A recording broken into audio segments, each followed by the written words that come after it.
Long ago, in a world ruled by kings and faith, men walked paths that few of us could imagine today. Paths of blood, fire and steel. Paths where a single choice could mean life or death. Tonight, we journey to Antioch, a city of legends perched like a jewel in the Levant, whose walls had never fallen to a foreign army. Here, in the bitter winter of 1097, thousands of weary crusaders would face their greatest test yet. Imagine the scene, the ground frozen and cracked beneath your feet, the sky a bruised grey, a thin wind cutting across the hills. Thousands of men clad in armor, shields clanking, horses stamping, banners flapping in the wind, trudging toward a city that would decide their fates. Dust rose from their boots. Every footstep carried the weight of hope, desperation and faith. For many, this journey had already taken them across deserts where water was a treasure, mountains that scraped the sky, and rivers that threatened to sweep men away. And now Antioch awaited, a city strong, proud and unyielding. But what awaited them inside, the walls would be even more dangerous than the city itself. Antioch was a fortress of stone and steel, its towers reaching high into the sky, its walls thick enough to withstand battering rams. The defenders, Seljuk Turks seasoned in siege warfare, knew every wall, every gate, and every weak point. The Crusaders were far from home. 30,000 men, a mixture of knights in shining armor, foot soldiers with crude weapons, and pilgrims who had left everything behind, surrounded the city. Among them were commanders whose names would echo through history. Raymond of Toulouse, a man both noble and weary, cautious and deeply aware of the cost of war. Bohemond of Taranto, shrewd and bold, always seeking the flaw in his enemy's armor. And countless men whose names history would forget, yet whose courage would not. At the camp outside Antioch, fires flickered against the cold night. Soldiers huddled in blankets, sharpening swords, tending to horses, murmuring prayers to a god they hoped would see them through the coming ordeal. Some stared silently at the city, imagining the chaos they were about to unleash. Others whispered memories of home, wives, children, familiar landscapes, long vanished from their lives. In every corner there was fear, but also determination. Every man knew that failure here could mean death or eternal disgrace. Antioch was more than a city. It was a test of their endurance, their faith and their very souls. The Crusaders began their siege with cautious steps. They built siege towers, dragging massive wheels through mud and frozen earth, scaffolds shaking under their weight. Arrows rained down from the walls, stones struck shields with deafening cracks, and boiling oil hissed as it landed on attackers. The defenders were relentless.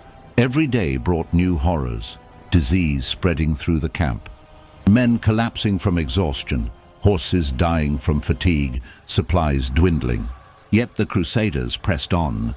Each failed assault, each battering ram destroyed was a lesson, teaching them how to strike more cleverly next time. They dug tunnels beneath the walls, listening for defenders above, feeling the earth tremble beneath them. Catapults hurled stones the size of small boulders. Fires were set to siege engines. Every day was a battle against not only the enemy, but the bitter winter, the mud, and their own weakening bodies. At night, soldiers huddled in tents, sharing whispered prayers, comforting one another, some weeping quietly for the friends they had lost. And yet, even amidst despair, courage burned quietly in the hearts of those who refused to surrender to fear. But beyond walls and weapons, beyond strategies and arrows, the siege was a story of men, of their fears, their hopes, their small acts of humanity. Raymond of Toulouse walked among his soldiers, examining the wounded, offering words of comfort.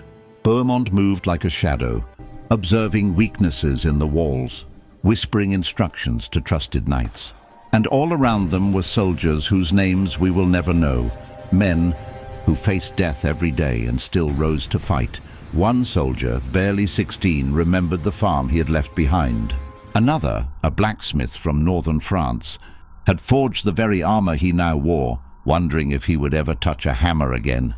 At night they gathered around campfires, sharing stories of home, of love, of places they might never see again.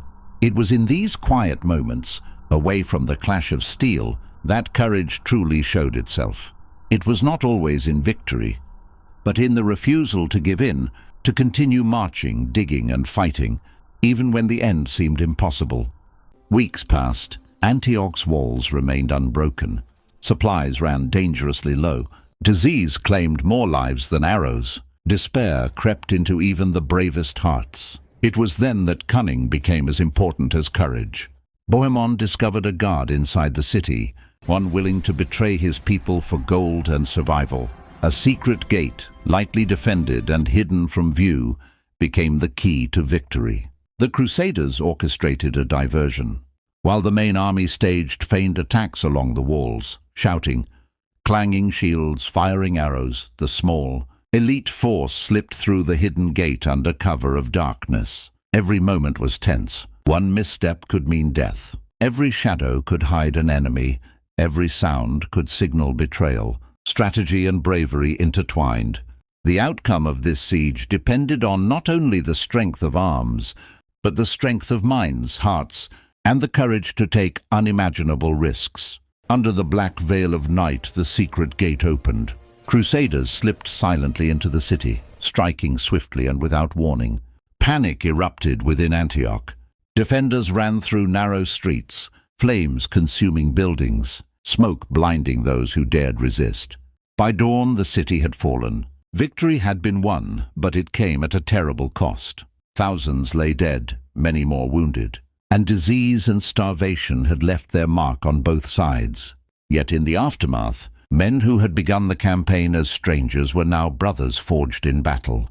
They had faced fear, hunger and death, and survived. Antioch was theirs, but the journey ahead was far from over. Jerusalem awaited, and with it new trials, new battles, and new tests of courage. The siege of Antioch stands as a testament to human endurance, courage and strategy. It reminds us that history is not only shaped by kings, generals, or maps, but by the countless men whose bravery and determination turned the tide of events. We remember not only the victories, but the struggles, the fears, and the sacrifices. We remember the men who faced impossible odds, who fought and fell, and whose whispers still echo across time. In these stories we find lessons of patience, ingenuity and courage, lessons that remain as relevant today as they were over 9 centuries ago. This was the Siege of Antioch, a tale of fire, steel, and unyielding courage.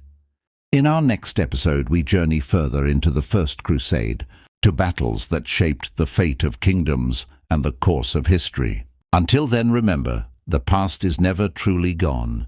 It waits quietly in the stories we choose to tell, ready to teach us about the resilience of the human spirit.